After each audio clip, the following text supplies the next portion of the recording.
আল্লাহর এই জমিনে আল্লাহর কোরআনকে প্রতিষ্ঠিত করার জন্য ইসলামী আন্দোলন বাংলাদেশের জন্ম হয়েছে। এদেশ থেকে নাস্তিকবাদ দূর করার জন্য ইসলামী আন্দোলন বাংলাদেশের জন্ম হয়েছে।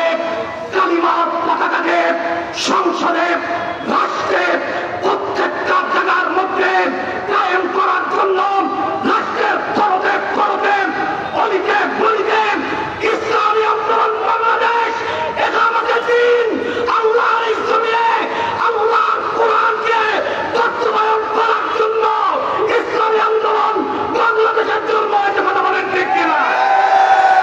তারই প্রতিবাদে আপনারা দেখেছেন এদেশের হাজার হাজার লক্ষ কোটি যুবকের আইডল আমাদের আধ্যাত্মিক রাহবার সৈয়দ ফয়জুল করিমের নেতৃত্বে আগামী 5ই আগস্টে, গত 5ই আগস্টের সমস্ত কারফিউকে ভেঙে দিয়ে জুলুমবাজ ফ্যাসিস্ট জালেম হাসিনাকে পতন করে ইসলামী আন্দোলন বাংলাদেশ এটাই প্রমাণ করেছে আগামী বাংলা, ইসলামী আন্দোলনের বাংলা, আগামী সূর্য, হাত পাখার সূর্য, আগামী শতাব্দী, শতাব্দী।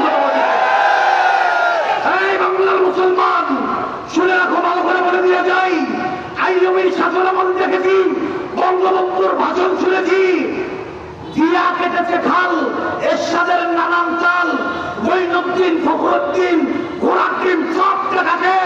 এবার বাংলার মানুষ দেখবে ইসলামী আন্দোলনের বাংলাদেশ, বাংলার মানুষ দেখবে চরমনের বাংলাদেশ, বাংলার মানুষ দেখবে হাত পাখার বাংলাদেশ, বাংলার মানুষ দেখবে শেখের চরমনের বাংলাদেশ।